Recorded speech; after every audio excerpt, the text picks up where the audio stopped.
Hello, and welcome to yet another of Andre's Artist Profiles here on YouTube.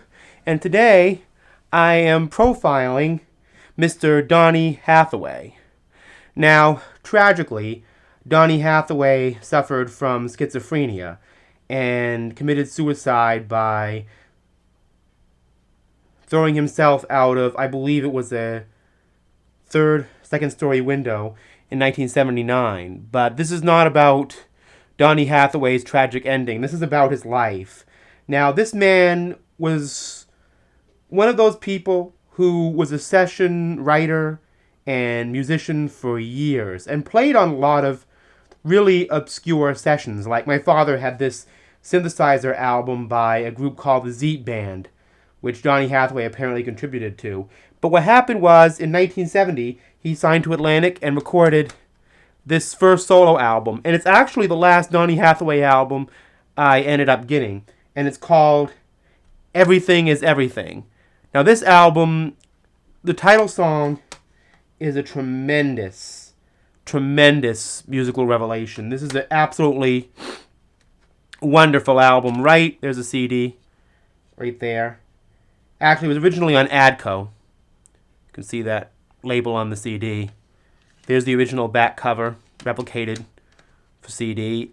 This album, it's right up there with Curtis Mayfield's debut record, or any of the great soul, funk, R&B revelations that came along in 1970-71. Tremendous album.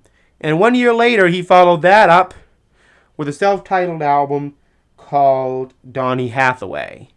Now, this album is quite a bit different from a lot of things coming out in that era. It's very stark, very piano-oriented, very minimal, more like something recorded today. Donny Hathaway, I think, was fairly obscure, actually, in his day, in a lot of ways, except to the R&B community. But his music had a great influence on the more stripped-down kind of neo-soul we have, like John Legend, very much inspired by Donny Hathaway. That light kind of, I wouldn't say cocktail, but that light piano bar kind of sound that he got, influenced by gospel and even a little country music. Donny Hathaway was really unique that way. We'll take a look at the CD of that. There's a picture of Donny Hathaway during that era. Very contemplative expression.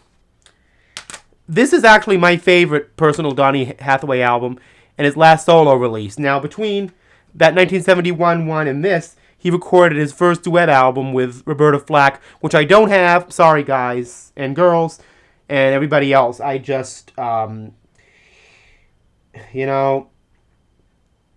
heard Where's the Love a lot, and You've Got a Friend. I don't have that album for some reason.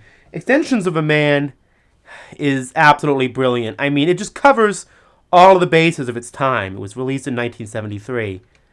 And I love the inner artwork. That posterized image of Donny Hathaway. There's the back cover of that CD. Okay, we flash forward to 1979.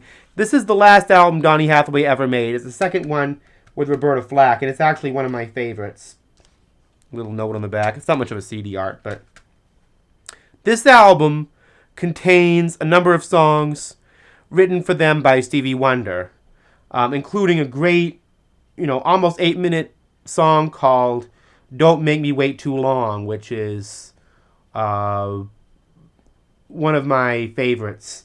And another one, You Are My Heaven. These are some of Stevie Wonder's best compositions, and you'd think that Donny and Roberta wrote them themselves. There's also another song on here called Back Together Again, which was a hit they had between them posthumously. This was a big hit after Donny Hathaway died. Now, I have to admit that, this is a great album, but the up-tempo tunes on that are just smoking. I mean, they're just incredibly funky, smooth, grooving, all of that. So that is my tribute to Donny Hathaway.